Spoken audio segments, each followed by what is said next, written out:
Delhi NCR की हवा एक बार फिर से जहरीली हो चुकी है और हालात इस कदर बिगड़ चुके हैं कि प्रशासन को अब ग्रेडेड रिस्पांस एक्शन प्लान यानी कि ग्रेप 3 लागू करने की तैयारी करनी पड़ी है।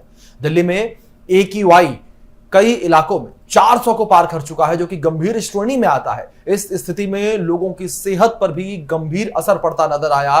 खासतौर पर बुजुर्गों, बच्चों और अस्थमा के मरीजों के लिए हालात और भी खतरनाक होते जा रहे हैं। राजधानी में धुंध की मोटी परत छाई है, जिससे दृश्यता कम हो गई है, यानी कि दिखाई देना कम हो गया है। और सुबह शाम का समय जैसे ही आता है, गैस चैम्बर में राजधानी बदल जाती है। नमस्कार, इंडिया न्यूज देख रहे हैं आप, आपके साथ मैं अभिषेक पांडे। इस वीडियो में बताएंगे ग्रेप 3 को लेकर कि क्या होता है ग्रेप 3 का मतलब, और किस तरीके से जो दिल्ली है वो इस वक्त गैस चैम्बर बनी हुई नजर आ रही है। ग्रेप 3 लागू होने के बाद अब कई सारी चीजें बदलती नजर आएंगी, और ग्रेप 3 लागू होने का मतलब है कि अब दिल्ली में कई सख्त पाबंदियां लग जाएंगी। अगर यह चरण लागू होता है तो गैर जरूरी निर्माण कार्यों और तोड़फोड़ पर तुरंत रोक लगेगी। ईंट भट्टों, स्टोन क्रशर और खनन गतिविधियों पर भी रोक लगा दी जाएगी। स्कूलों में 5वीं कक्षा तक के छात्रों की जो पढ़ाई है वो भी ऑनलाइन शिफ्ट की जा सकती है, ताकि छोटे बच्चों को प्रदूषित हवा से बचाया जा सके।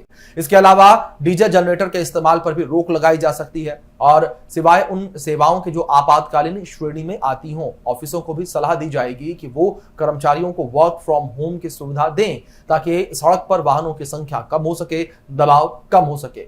दिल्ली और आसपास के इलाकों में प्रदूषण का मुख्य कारण वही पुराने हैं: पराली जलना, निर्माण, धूल, वाहन उत्सर्जन और मौसम की स्थिरता। उत्तर भारत के कई हिस्सों में पराली जलने की वजह से धुआं है और हवा के जरिए दिल्ली पहुंच रहा है, और ठंडी हवाओं के चलते यह प्रदूषण ऊपर नहीं उठ पा रहा।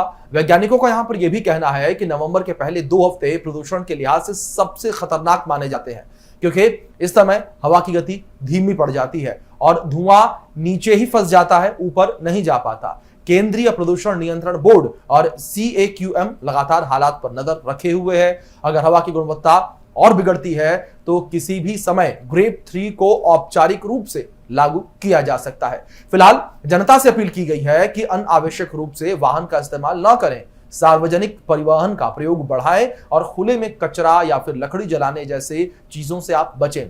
डॉक्टरों ने चेतावनी दी है कि प्रदूषित हवा में लंबे समय तक रहना आंखों में जलन, सिर दर्द और सांस लेने में तकलीफ जैसी समस्या बढ़ा सकता है। दिल्ली में हर साल सर्दियों के शुरू होते ही यही स्थिति दोहराई जाती है। सरकारें कदम उठाती हैं, पर असर स्थायी ही नजर आता है। विशेषज्ञों का यहां पर यह भी मानना है कि जब तक दिल्ली और आसपास के राज्यों में मिलकर कोई बड़ी नीति नहीं बनाई जाएगी, तब तक हर साल नवंबर और दिसंबर में दिल्ली स्मॉग सिटी बनती रहेगी। ग्रेप 3 जैसी आपात व्यवस्थाएं प्रदूषण पर नियंत्रण की कोशिश जरूर है, लेकिन असली समाधान तभी मिलेगा जब प्रदूषण के जो स्रोत हैं उन पर सख्त कार्रवाई और वैकल्पिक ऊर्जा का प्रयोग जो है उसे प्राथमिकता यानी कि प्रायोरिटी दी जाएगी।